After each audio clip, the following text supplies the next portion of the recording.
Merci. Bienvenue si vous nous rejoignez, nous sommes en direct dans la matinale week-end de CNews. C'est l'heure de retrouver notre chroniqueur de luxe, Michel Chevalet.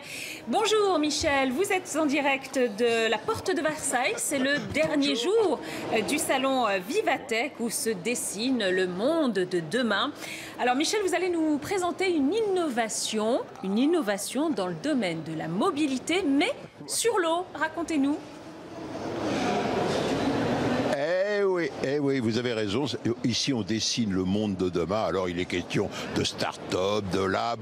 Tous les plus grands sont là. Bien évidemment, il y a les Google, les Cisco, toutes les grandes entreprises. Vous trouvez la SNCF, vous trouvez Vinci. Tout le monde est concerné. Mais regardez, pour moi, mon coup de cœur dans le salon, vous l'avez là derrière moi. Eh bien oui, il n'est pas question de robots, il est question d'un bateau taxi, quelque chose de révolutionnaire. Attendez, regardez bien, vous voyez, ça c'est d'abord une coque en plastique, 900 kilos, pas d'aluminium. Et surtout, l'ennemi, vous savez, dans l'eau, c'est la résistance de l'eau. D'où l'idée d'utiliser ce qu'on appelle des foils. Regardez, voilà, à l'avant, comme une aile d'avion, regardez ce beau profil, hein. On apprend ça, beau profil d'aile d'avion qui va soulever, déjauger le bateau.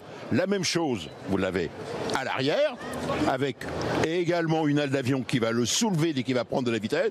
Deux transmissions électriques qui servent en même temps pour l'orientation, le gouvernail. Et avec cela, eh bien, dès que la vitesse augmente, le bateau se soulève, la coque sort de l'eau, ce qui diminue de 30 à 40% la résistance aérodynamique et donc la consommation d'énergie, le bruit et les vagues. Voilà l'idée révolutionnaire de ces nouveaux bateaux taxis, des bateaux qui volent. Mais une idée qui n'est pas nouvelle parce qu'il faut avoir dans l'innovation beaucoup de volonté parce que ça fait 20 ans.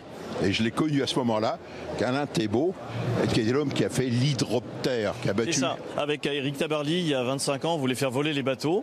Donc on a dessiné l'hydroptère, on s'est crashé à 4 reprises. Et en 2009, avec Anders Brigdahl, mon associé windsurfer, on a battu le record mondial de vitesse à la voile, à près de 100 à l'heure.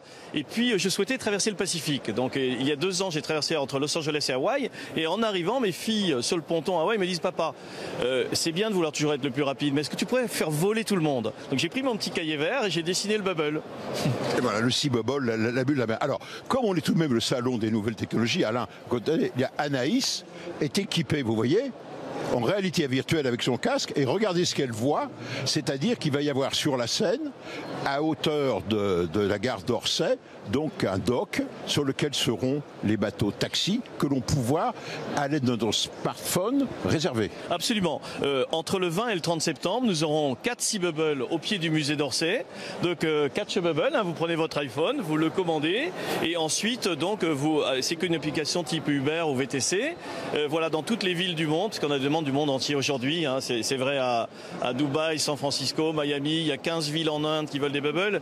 Pourquoi? Parce que la problématique est la même dans toutes les villes du monde aujourd'hui. Les quais sont congestionnés, comme le disait Anne Hidalgo, qui a une impulsion décisive à ce projet, mais c'est vrai à Londres, c'est vrai à New York, donc c'est vrai partout. Et il est temps de se réapproprier les fleuves, les lacs, les baies sur un mode zéro émission, zéro gaz d'échappement, zéro bruit et zéro vague. Voilà, et surtout, ce que j'aime bien, moi, c'est son enthousiasme. Ça fait 20 ans, je l'ai connu. Oui, en moins de 20 ans, on ne fait pas... Sur un programme aéronautique, c'est 20 ans. Voilà, parce que c'est ça qui est étonnant. Il y a eu beaucoup, vous imaginez, mes chers, beaucoup de recherches hydrodynamiques. Et on a utilisé les compétences de Dassault, de Airbus, pour mettre au point, justement, les fameux foils qui soulèvent le bateau. Et surtout, Alain, pour conclure, je crois que cette technologie, maintenant, va se généraliser sur les bateaux de plaisance, les foils. Tous les bateaux de plaisance ne seront plus comme ils étaient avant. Mais c'est vrai que l'avantage du foil, c'est quand vous avez un bateau posé sur l'eau et qui pousse de l'eau, ça fait de la traînée, du frein. Et quand vous le soulevez, vous le faites naviguer sur des ailes, vous diminuez la résistance à l'avancement de 30 à 40%. Donc ça fait moins de consommation d'énergie. Donc on laisse une empreinte plus légère sur la planète.